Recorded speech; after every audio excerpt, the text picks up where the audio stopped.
opponents, fellow teammates, and last but never the least, members of today's cast. My job for today is very simple. Firstly, I'll be rebutting whatever misguided from side government, and I'll be moving on to my second and third argument, which falls under the key phrase of the tangible harms of stop protecting our local automotive industries and how it makes our market mutually exclusive to only specific classes of people. Now, before I move further in my debate, right, let's analyze a few issues from the second minister's speech. Now, he talked about how it's actually making Proton complacent because they're still receiving subsidies from the government, right? We tell you that this is a pathetic fantasy that he's trying to portray. But our response is, how can you expect Proton to continuously produce high quality cars when you abort the subsidies that was inherently used to build the cost of these cars, ladies and gentlemen? You think that innovation still exists within status quo. That's why we see that new cars are being produced by time to time. We see Proton Putrajaya, we see Proton Azura, ladies and gentlemen. We see that innovation still exists with the use of subsidies given by the government, ladies and gentlemen. And they're trying to portray that it's not true. Done with the first issue, let's move on to the second. How they think that subsidies actually hurt our economy. Ladies and gentlemen, this is wrong. There are many other things which are hurting our economy. Or like what? Like giving scholarships to our students to go further their studies overseas. This is a form of thing which is hurting our economy as well because it requires taxpayers' money.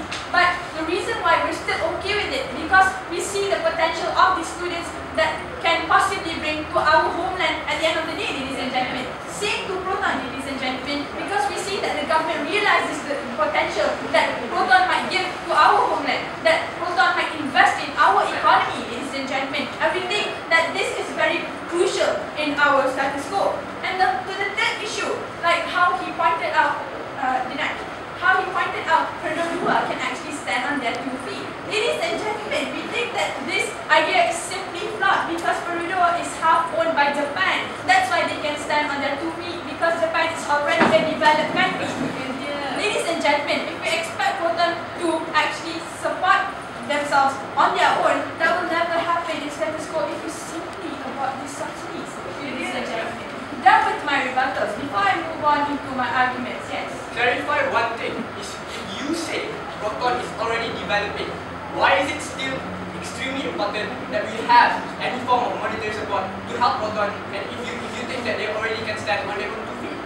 This monetary support that the government is giving is actually used to actually support the cost of maintenance and the cost of building the car, ladies and gentlemen. If you remove and abort the subsidies, how will they produce a car in the future, ladies and gentlemen? Now let's move on to my second argument about how it actually gives a tangible harm to our nation if we stop protecting our local automotive industry. Now when you stop protecting Proton, now our local automotive industry will find a way to get the money. Because like any other company that want a continuously flow of money will result them in selling their shares to private investors.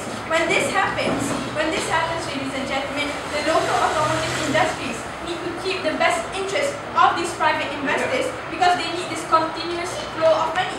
And when that happens, there is a high likeliness that whatever decision made by the board of directors of Proton needs to cater to the private investors and not to our public interest, ladies and gentlemen.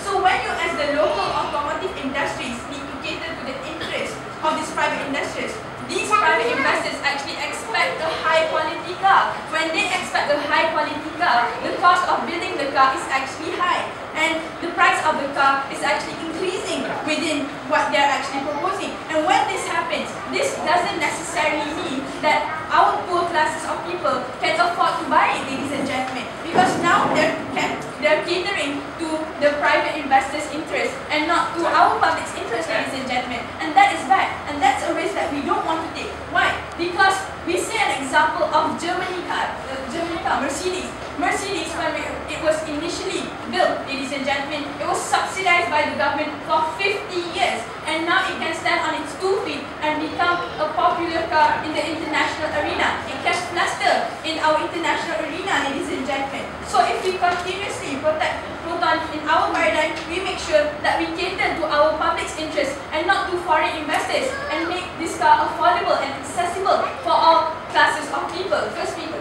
Okay.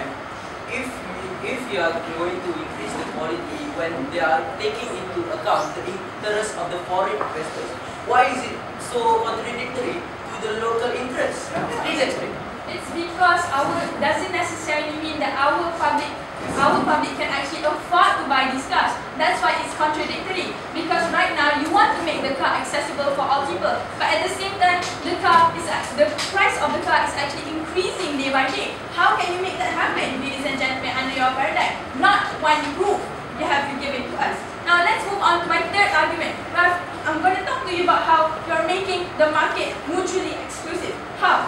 What started off to becoming a car is to make sure that the car is